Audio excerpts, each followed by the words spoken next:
Sa iba nga balita, mga mangunguma mat-amat na lang ginaggarab ang ila humay nga nagakalalaya na sa tuman kainit.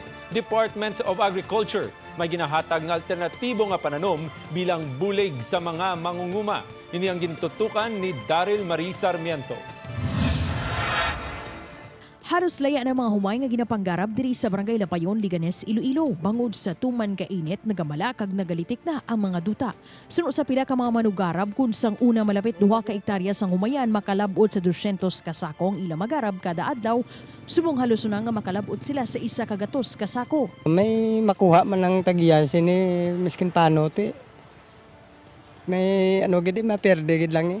Gani apisar halos laya ng mga humay ginapanginpuslan na lang ini sang mga manugarab sa paglaom nga mayara pa sila sang may makuha kag mapuslan. Si subong garo hindi nang kalabot na sa gatosa. Sa datos ng Department of Agriculture 6 sa probinsya sang Iloilo, 15 ka mga banwa ang nakapasa sa report na tuhoy sa mga humayan nga apektado sang weak El Nino o kuntuman nga kainit sang tiyempo. Apang initanan ang subject for validation pa. Kung affected gin man sila daw partial lang ang epekto sang week. Kung sa bagay, week El Nino malantay. Kag ang aton subong nga situation is dry months gid man kita subong. Gani bilang alternatibo para sa mga apektado nga mga mangunguma nagapanagtag ang ahensya sang Mungo Seeds. Ilaman ginainganyo mga mangunguma nga magtanom sang wala nagakinahanglan sang patubig kaangay sang sibuyas kag ahos.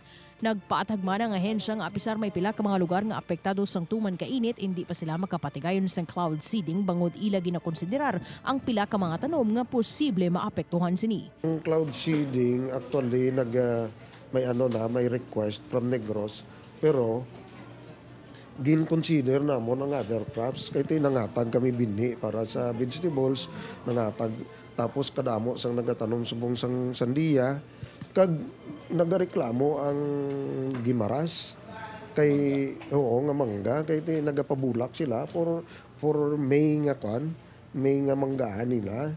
Upod kay Hans Disierto, Daryl Marie Sarmiento, One Western Visayas.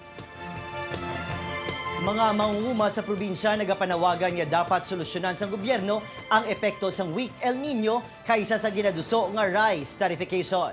Yaring report. Nagakahangawa ang sektor sa mga mamumugon kag labor group sa Negros Occidental sa halit nga dalas ang El Nino sa ila patubas. Gani panugyan nila, dapat diri nakasentro ang gobyerno paagi sa paghatag bulig sa mga apektado sa baylo nga iduso ang rice tarification. Subong mga nalibor kay mga tao mabalhin na lang sa iban nga mga construction o di na lang kay mahal-mahal to. Wala na kita tao kung makakarga sa natong dugo, wala na sa mag-ani. Natatanan sa bukid, hindi na tamang uma. Kung mga umata, mapatay mo lang ay mas mag-atag sa atin si Mahan nga presyo, ay matagwas ka mo lang. Amo wala sa tubo. Nabatsyagan na ang pagmalasang duta sa mga talamnan sa Negros. Gani unang atikang sang Kapitolyo, magpatigayon sang cloud seeding. Ginatumod na sang provincial agriculturist ang mga lugar nga hatagan sang prioridad. That's why gani nga we in government dapat nga tutukan gini namon no ang pagbulig sa farmers in order nga mapanubo naton ang production cost kag mapa-increase naton ang production sang farmers. Una na lista ang 6 kamilyon ka pesos nga halit sa mga pananom sa banwa sang Kawayan, Negros Occidental, dala sang El Nino. Importante lang magbuligay kita, buligay ang farmers, buligay ang gobyerno para nga ti malampuwasan naton ini kay ay nung resiliency sang aton nga Filipino farmer ara gid na. Si Reynald Castillo, Adrian Prietos, One Western Visayas.